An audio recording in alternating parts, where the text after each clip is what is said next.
The streak is over at 4, Philadelphia, and I'll tell you exactly how it ended. We lost to the Mets. The Mets, who walked into today having lost 7 games in a row, who fired their manager this week. And tonight, a brand new manager named Andy Green got his very first win against us. A bullpen game and a rain delay, one swing of offense the whole afternoon, and the worst team in our division picked tonight and picked us to feel good again. That's the night, Jack. One Bryce Harper homer and not another peep from the bats. Some nights, you're the windshield. Today, we were the bug. Let's go through it like grown-ups. Time, take a look! With good old Captain Jack! Captain! Good evening, Philadelphia, and welcome to the first sour note we've hit in a while.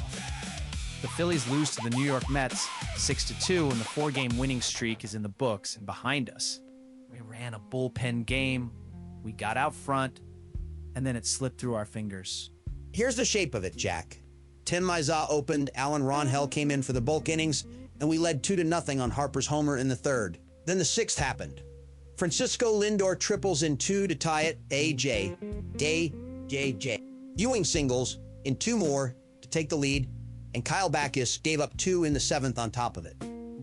Final 6-2. And the offense, Craig? Tell them about the offense because it's a short story. 5 hits. One of them left the yard. Harper's 19th, a 2-run shot, and that was the entire Philadelphia offense for the afternoon. The inbox is open even on a clunker. Jack at thecaptainjackshow.com. Talk me off the ledge or shove me off it, your choice. Kevin, you survived that one? Hey everybody, Kevin in the booth. Yeah, after the week we've had, one of these was coming. Phones are lit, and they are not happy. Carmine in North Philly's first, obviously. Of course, it's Carmine. Brace yourselves. Put him on. Cap, I need you to say it with me. We lost to the Mets. To the Mets, Cap! A team that lost 7 in a row. We were the medicine. We were the chicken soup that made them feel better. We were the get-well card, Carmine. I felt it the whole 6th inning. And a brand new manager, his first day basically, and we hand him a win like a welcome basket. Here you go, Skip. Congratulations on the new job. Have a victory on us. It's humiliating. Cap, we were rolling, and we let the doormat off the mat. It's one game, Carmine, and it was a bullpen game we always figured might be a soft spot. But I won't pretend the opponent doesn't sting. Losing to a team in free fall, you don't enjoy it. Sting? It's a bee in my ear, Craig. Win tomorrow, take the series, and I'll let it go. But tonight I'm mad and I've earned it. Carmine's earned his anger, and I'm not going to take it from him. Get it out, brother. Hi, Jack. Jen in Center City. And I'm going to be the calm one tonight because somebody has to be. Please, Jen, be the calm one. I can't do it. It was a bullpen game. We've known the 5th starter spot is a hole for weeks. You throw an opener and a bulk guy, and some nights it doesn't hold. We won 5 of our last 6. We're still in 2nd, and Bryce Harper is the best hitter on the planet right now. One scheduled loss kind of day does not erase any of that. That's the level-headed read, Jen, and it's correct. The streak was always going to end somewhere, and it ended on the day they punted the rotation spot. That's not a collapse. That's a Tuesday in a long season. It's a Saturday, Craig, but your point stands. Take a breath, Philadelphia. We're fine. Annoyed, but fine. Jen talks sense, and I resent how much I needed to hear it. Thank you, Jen. Hello, dear. It's Dolores in Manayunk. I'm not going to say I told you so, but... But you did tell us so, Dolores. Go ahead. For 3 nights I sat here and I said, sweethearts, you cannot keep winning on miracles. The 8-run inning, the boy jumping over the wall. I said the sky only has so many. And tonight there was no miracle, dear. There was just a baseball game, and we lost it the plain ordinary way. No catch to save us this time. That's a bleak way to be right, Dolores. But you were right that you can't script the spectacular every night. Some nights it's just 9 innings and the better team that day wins. The better team that day, Craig. That's all I'm saying. Enjoy the rest, boys. You earned a good week. Just don't spend it expecting the wall to save you again. Good night. Dolores collects on a week of warnings and leaves the room 3 degrees colder. Good night, Dolores. To put the damage in context, Jack, because it's smaller than it feels. We're 46 and 37. We're still second in the East, but the lead's back out to 4.5. We gave a little ground there. We're still holding a wild card spot by a game and a half. And the run differential, the one we worked so hard to flip, is down to +1. Still positive. Barely. +1. We built it to +5 and gave 4 of it back in one afternoon. That's the part that nags at me. And who's breathing down our necks in that wild card, Craig? That's the Marlins, and it's worth watching. They're red hot, 7-3 in their last 10, winners of 3 straight, and now they're just a game back of the last wild card spot. The cushion we've been sitting on is getting thin while we were busy beating up on Washington. A thin cushion and a stumble on the same day. One quick note from the umpires, and the robot was busy. 7 challenges, 5 of them overturned, way above the normal rate, so the crew behind the plate had a rough one too. Most of those went New York's way. And one thing that did go right, Craig, give me the one bright spot. Tim Mayza, our opener, froze Jared Young in the first. Didn't swing the bat once. All called strikes and balls. Caught looking. That Philadelphia is a genuine Volpe. And on a 6-2 loss, I will take my joy where I can find it.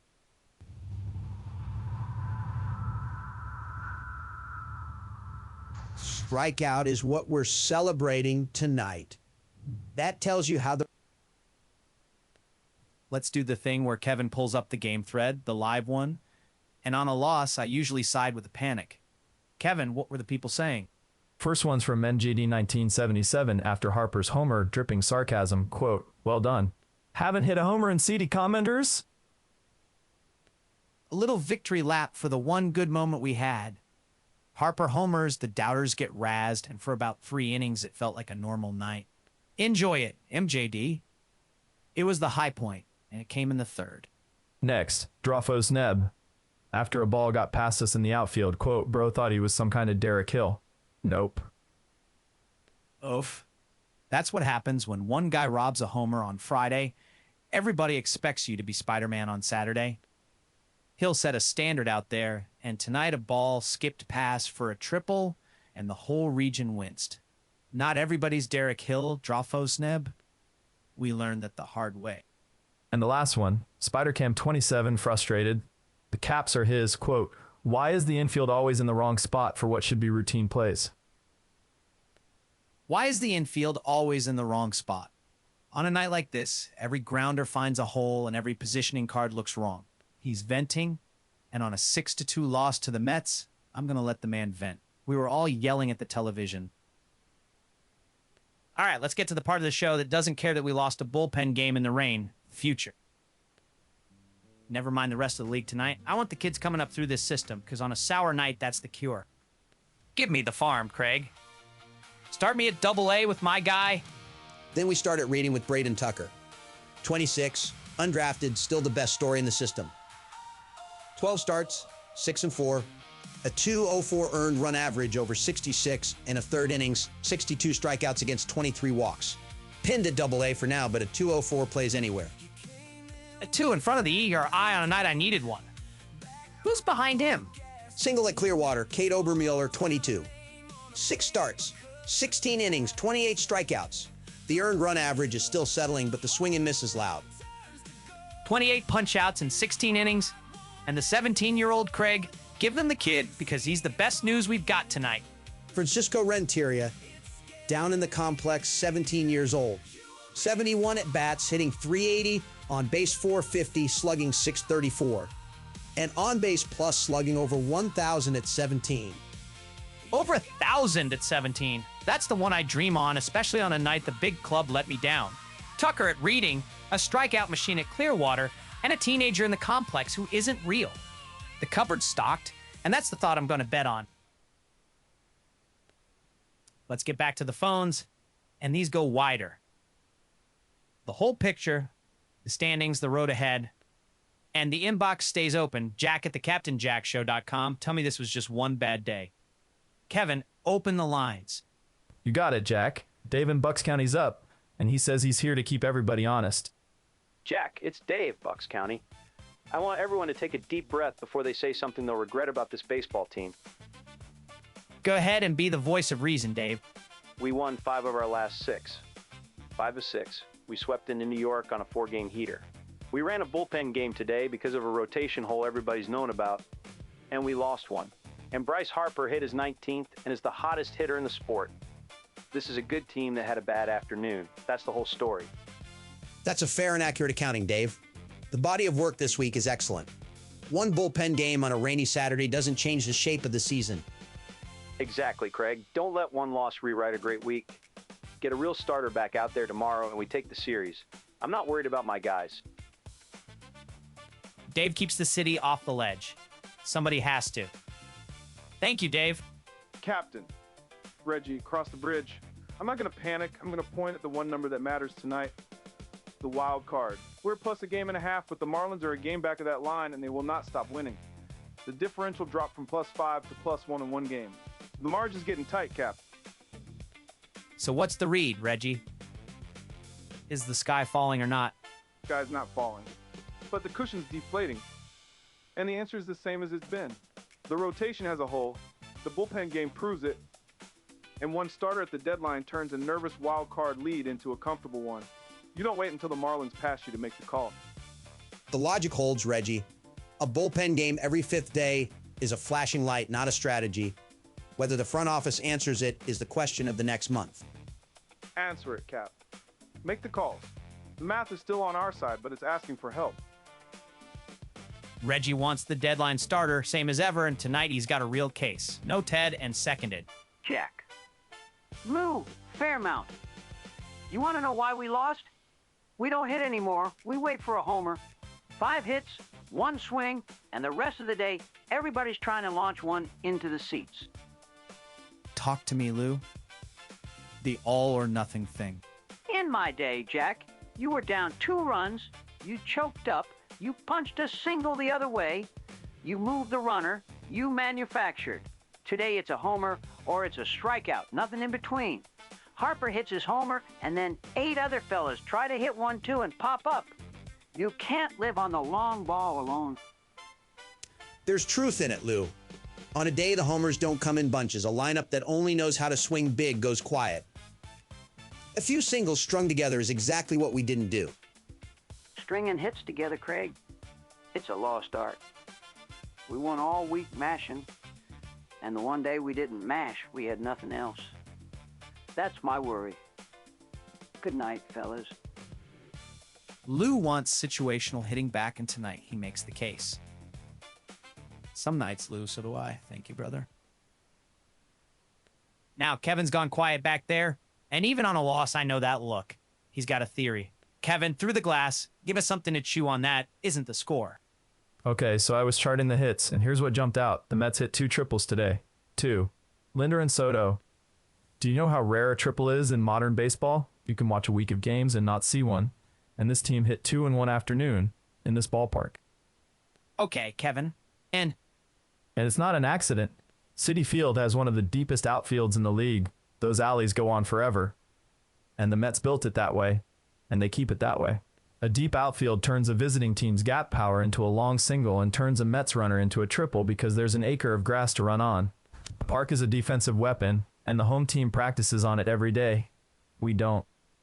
Or, Kevin, 2 balls found the right gaps on the same day, which happens, and nobody designed a stadium to specifically inconvenience the Phillies on a Saturday in June.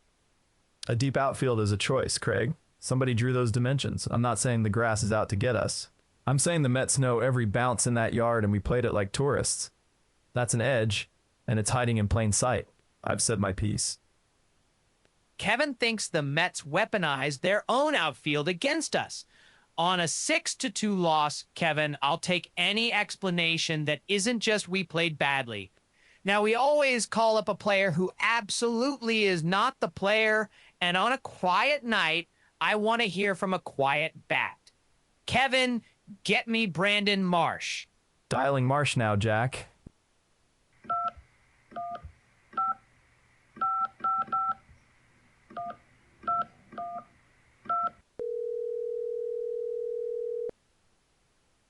Hello? Brandon, Captain Jack. Tough one today, 1 for 4. The whole lineup was quiet. Is this Brandon Marsh? Yeah, it's me. Today, sure. Rough one, yeah. Walk me through it, Brandon. The bats just never got going after Harper's homer. What was missing out there? Yeah, the bats, it was a grind. Hey, real quick, you ever been up in the Pacific Northwest? Because as soon as this road trip's over, I am flying out to Washington State, the woods up there, and I got a real lead this time. A lead on what, Brandon? Sasquatch, Craig. Bigfoot. There's a stretch of old-growth forest up there. Loggers keep finding tracks, 15-inch tracks, 15-inch tracks, and the sightings spike right after a wet stretch. I got the trail cameras, I got the plaster for casts, I'm ready. This could be the one. Sure, the plaster casts. So today, Brandon, a 1 for 4, the team only musters 5 hits. You feeling all right at the plate? Plate's fine, just one of those days. Hey, what did we lose by? I was looking at flights to Seattle on my phone in the dugout, sort of half watching. 6-2, Brandon. To the Mets. 6-2 to the Mets. Oof, that's a rough one. Well, that's a tomorrow problem. Listen, I gotta go. My window for the old growth closes once it dries out, and I am not missing Sasquatch over a box score. Good talking, Jack. Bye. And he's gone into the woods. I'm going to be honest with the people. I think that may have been a fake Brandon Marsh. The real one was at least in the dugout watching. That fella was booking a flight to go make plaster casts of a footprint in a forest. So, no, probably not him. At least somebody's got a plan for tomorrow. All right, let's see what the post-game internet made of this one. Hot takes from the masses, Jack, off the Our Phillies post-game thread. And it's a grumpy room tonight. First, that's 1788, quote, "Of course them breaking their losing streak had to be against us." Of course it did. That's the baseball schedule's sense of humor right there. 7 straight losses for the Mets, and the universe lines it up so the streak dies on our jerseys. Ats gets it. It had to be us. It's always us. Next, little gallows humor, Southern-answer 5124, quote, "One day we'll win one of our scheduled losses." One of our scheduled losses. That's the bullpen game in 5 words, isn't it? Everybody, including us, kind of pencils these in as a maybe loss. And then you actually lose it, and it still stings. One day we'll steal one of those. Today was not that day. And the last one, Romulus Gloriosus, on the venue, quote, "This ballpark is a nasty place. I can't recall a single game here that wasn't frustrating to watch." And nasty place. He's not wrong, and Kevin's deep outfield theory backs him up. Some ballparks just have our number, and Citi Field is one of them. 2 triples, a quiet offense, a rain delay, and a loss to the worst team in the division. Yeah, Romulus, nasty place. Let's go win there tomorrow anyway. We're at the end of a rough one, Philadelphia, and even on a loss, everybody gets a swing. It's the Collars walk-off. 1 line each, no introductions. You're up for the walk-off. Swing! We were the medicine for a 7-game losing streak, and we gave a brand new manager his first win. That's the most insulting loss of the year. Step in, swing! It was a bullpen game. We lost by 4. We won 5 of the last 6. Everybody breathe. We're still in second. Next at the plate, swing! Bryce Harper hit his 19th, and he's the best hitter alive. One quiet lineup day does not scare me. You're up, swing! Plus 1 differential, and the Marlins a game off the line. The cushion's deflating. Make the calls. Cap! Walk off, swing! 5 hits in 1 swing. We forgot how to hit a single. You cannot live on the long ball alone. Last one, swing! There was no miracle catch tonight, dear. Just a plain little loss. And I did try to warn you the wall can't save you every time. That's the walk-off, folks. And only Dolores can say I told you so and still wish you a good night's sleep. All right, Philadelphia, let's bring this one home. And tonight we bring it home quiet. Phillies 2, Mets 6 at Citi Field. A bullpen game that didn't hold, an offense that managed one swing, and the worst team in the division snapping a 7-game skid on our backs. Streak ends at 4. That's the night, Jack, and here's the perspective. We're 46 and 37, still second, still holding a wild card spot, still a plus-run differential by a hair. We won 5 of our last 6. You lose a bullpen game on a rainy Saturday, you don't love it, and you come back tomorrow with a real starter on the mound and you take the series. One more time, the email, jack@thecaptainjackshow.com. Tell me Harper carries us. Tell me the Marlins are nothing to worry about, even if I won't believe you. And don't forget the farm on a down night, because that's exactly when you need it. Braydon Tucker, a 204 at Reading. Francisco Renteria, 17 years old, slugging over 1,000. The future doesn't care that we lost to the Mets. Flush this one and take the series tomorrow. That's the only thing to do with it. Flush it and get them tomorrow. For Craig Nicholson, for Kevin and his weaponized outfield back there on the board, I'm Captain Jack. Harper went deep. Mayza froze a man for a Volpe. And that is genuinely about all the good news there was. Good night, Philadelphia, and we'll get them tomorrow.